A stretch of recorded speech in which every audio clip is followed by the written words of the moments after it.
बहुत बहुत धन्यवाद फूलचंद जी के भी बहुत बहुत धन्यवाद मान्यवर नवल किशोर जी लीलावत और बहुत बहुत धन्यवाद बाड़मेर जैसलमेर बालोतरा जिले से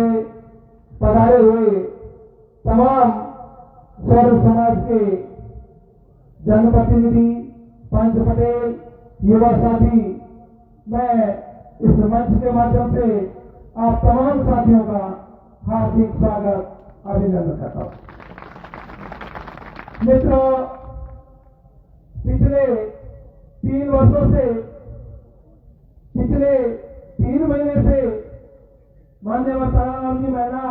के नेतृत्व में, उनकी टीम के नेतृत्व में मान्यवर ताराराम जी मैना, मान्यवर धर्मराज जी रामा, मान्यवर पेमाराम जी भील और सभी साथियों के साथ सहयोग से मताधिकार जागरूकता अभियान चलाया जा रहा है। साथियों, बाबा साहब डॉक्टर भीमराव अम्बेडकर ने जब भारत का संविधान निर्माण हुआ तो संविधान बना तो हमको एक अधिकार दिया और वो अधिकार था मत का अधिकार। उस मत के द्वारा हम लोगों को यह अधिकार दिया गया कि आप अपने राजा का चयन कर सकते हो। साथियों, इस अधिकार से पहले भारत के अंदर रानी के पेट से राजा पैदा होता था, परंतु बाबा साहब ने संविधान निर्माण करके हमको हक अधिकार दिया कि अब रानी के पेट से राजा नहीं पैदा होगा, एक मैतरानी के भी पेट से राजा पैदा हो सकता है। और उस हक अधिकार को बताने के लिए माननीय ताराराम जी मैना लगातार सर्दी, गर्मी, बरसात पिछले कई वर्षों से लगे हुए हैं, परंतु मताधिकार अभियान को लेकर 3 महीने से है जो लगातार अभियान चलाए हुए हैं। बाड़मेर, जैसलमेर, बालोतरा के अंदर करीब 4 राउंड पूरे कर दिए। जब लोगों के अंदर जागरूकता आई और बाबा साहब के इस मताधिकार को बताया कि हम लोग हमारे मत को, जब बाबा साहब उस समय मत के अधिकार को संविधान में पास करवा के बाहर आए तो उस समय के तत्कालीन कांग्रेस के अध्यक्ष ने बाबा साहब को पूछा कि बाबा साहब, आज आप बहुत बड़े खुश नजर आ रहे हो। तो मैंने जो पहले बात कही वो बात बाबा साहब ने कही कि आज मैंने वो बहुत बड़ा काम कर दिया है कि जो पहले रानी के पेट से राजा पैदा होता था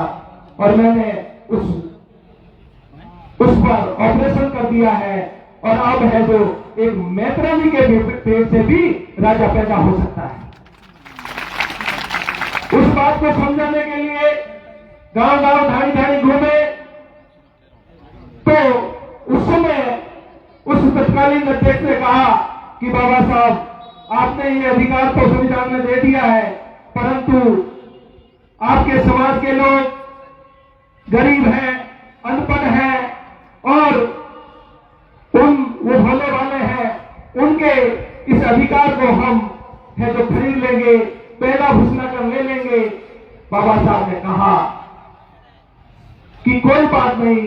परंतु मेरे समाज के अंदर एक न एक दिन ऐसी जागृति आएगी कि वो लोग है जो इस अधिकार को समझेंगे और जिस दिन इस अधिकार को समझेंगे तो तुम्हारी है जो हालत बहुत खराब होने वाली है। साथियों, इसी बात को समझाने के लिए बाबा साहब उस समय संघर्ष कर रहे थे। माननीय ताराराम मैना लगातार पिछले 3 महीने से उस बात को समझाने के लिए कि 75 साल के अंदर जो हमको हक अधिकार मिला, उस हक अधिकार को ये लोग है जो ये किसी न किसी प्रकार से पैदा फुसलाकर या किसी न किसी लालच में हम लोगों से खरीद रहे हैं, हम लोगों से ले रहे हैं और हमारे लोगों को राजा बनने का अधिकार है जो नहीं दे रहे हैं, खुद राजा बन रहे हैं। हम लोग है जो केवल मात्र एक वोटर बन के रह गए हैं। उस बात को गांव गांव ठाणी ठाणी समझाया तो लोगों ने कहा कि हमें जो किसका चयन करें। लोकसभा का चुनाव है और इस लोकसभा के चुनाव के अंदर खड़े तो बहुत सारे लोग होते हैं, परंतु योग्य व्यक्ति कौन है? साथियों, लोगों ने ताराराम जी की तरफ है जो इशारा किया कि जब आप हमें इतनी बात ही समझा रहे हो तो आप क्यों नहीं हमारा प्रतिनिधित्व करते। साथियों, इस महान विचारधारा के व्यक्तित्व ने कहा कि जब तक हमारा है जो समाज हमें सहमति नहीं देता,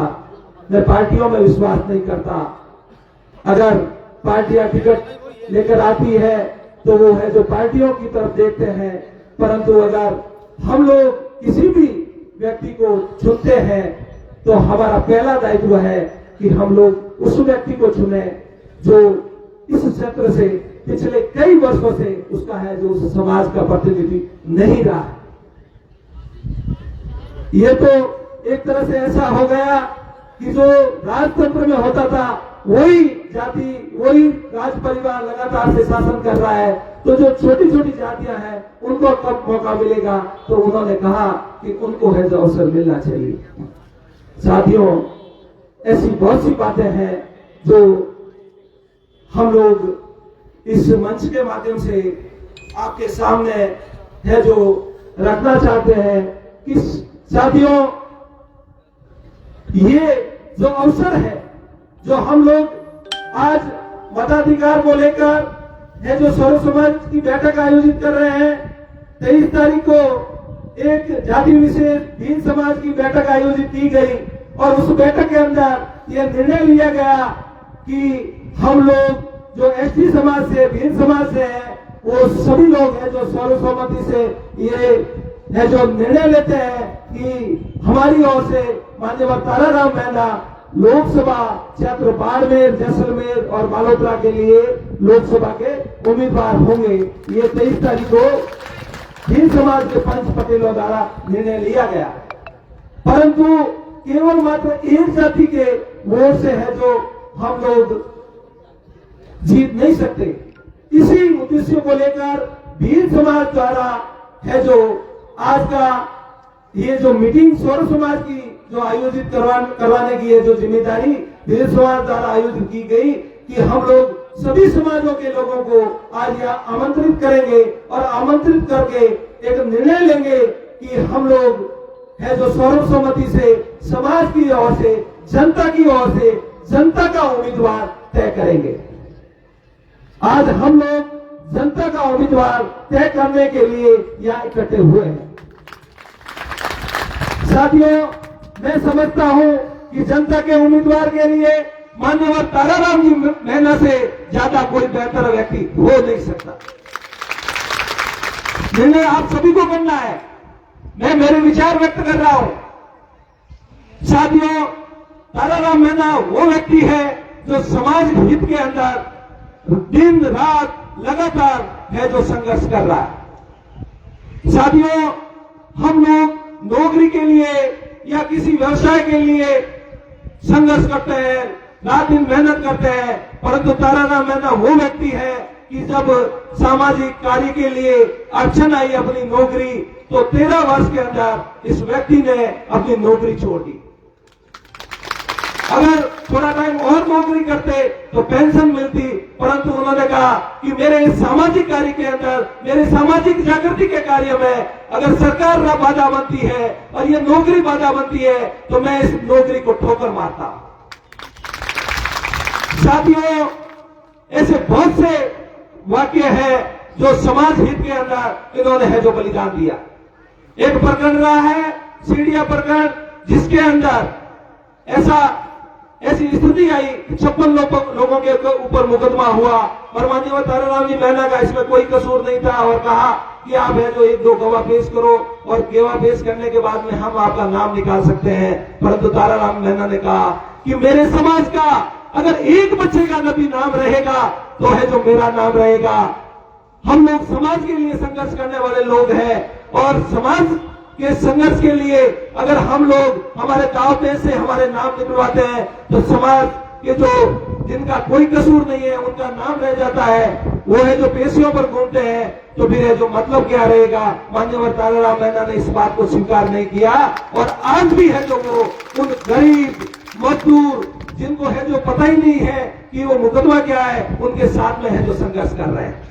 साथियों, ये समझौतावादी व्यक्ति नहीं है, समाज के लिए दुख सुख के अंदर रात दिन संघर्ष करने वाले व्यक्ति है। और ऐसे व्यक्ति का हम अगर चयन करते हैं इस स्वर समाज की इस बैठक के अंदर, लोकसभा के अंदर, तो मैं समझता हूं कि ये है जो हमारे समाज के लिए बहुत बड़ा निर्णय होगा, मैं ऐसा मानता हूं। साथियों, दूसरी बात कि हम लोग जिस जनप्रतिनिधि को चुन रहे हैं, जिसका हम चयन कर रहे हैं, वो व्यक्ति जानकार होना चाहिए, बोलने वाला होना चाहिए। हम लोग पिछले दिनों कई दिनों से देख रहे हैं कि वो लोग जो संसद के अंदर विधानसभा के अंदर जाते हैं, परंतु है जो बात रत्ती भर नहीं रखते हैं, 5-5 साल तक कुछ भी नहीं बोलते जनता के लिए, और 5 साल जब पूरे हो जाते हैं तो वो आ जाते हैं। पिछले दिनों आपने देखा होगा विधानसभा चली और विधानसभा के अंदर जो विधायक चुने गए उन्होंने हमारे है जो किस तरह से प्रतिनिधित्व किया, किस तरह से है जो बात रखी, मैं तो नहीं समझता कि है जो बहुत जबरदस्त तरीके से उन्होंने बात रखी होगी, या अगर जो हमीर भजीर करने से कुछ होने वाला नहीं है। अगर विधानसभा के अंदर भजीर नहीं बुलाएंगे, लोगों को अगर हमीर भजीर कहेंगे, उससे तो कोई ज्यादा फर्क पड़ने वाला नहीं है। जब तक हम लोग जनता की आवाज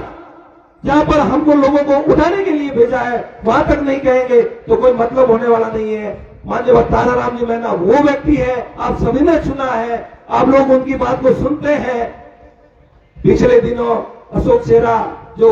लाइव टेलीकास्ट कर रहे थे उसके अंदर जो जवाब दिए माननीय ताराराम जी मीणा ने, कोई भी सांसद का उम्मीदवार इस लोकसभा के क्षेत्र का है जो उम्मीदवार, वो उन बातों का है जो जवाब नहीं दे सकता। माननीय ताराराम जी मीणा कहते हैं कि हमारा एक ही उद्देश्य होना चाहिए, जनता के लिए स्वास्थ्य, शिक्षा और रोजगार। स्वास्थ्य, शिक्षा और रोजगार, अगर स्वास्थ्य और शिक्षा और रोजगार है तो किसी को 5 रुपए गेहूं या छोटी मोटी है जो ये लालच भीख वगैरह देने की जरूरत नहीं पड़ेगी। ऐसे महान व्यक्तित्व के धनी को हम लोग आज इस मंच के माध्यम से चयन करके लोकसभा के उम्मीदवार के लिए चयन करेंगे, ऐसा मुझे आप सबसे विश्वास है। मैं आप सभी से निवेदन करता हूं कि एक बार अगर आप सभी लोग चाहते हैं कि माननीय ताराराम मीणा इस लोकसभा क्षेत्र से आप सभी की जनता का उम्मीदवार हो, तो हाथ खड़ा करके समर्थन करें। ताराराम मीणा आप आगे बढ़ो, ताराराम मीणा आप आगे बढ़ो। बहुत बहुत धन्यवाद, बहुत बहुत धन्यवाद।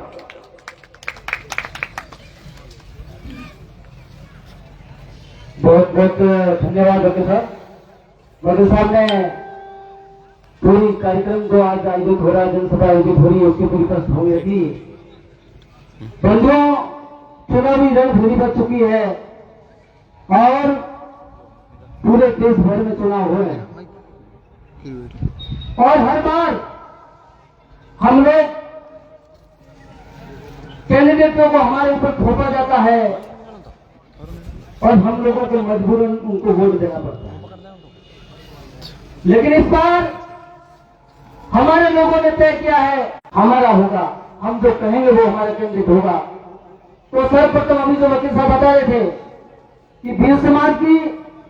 जैसलमेर, बालेसरा और बाड़मेर के तीनों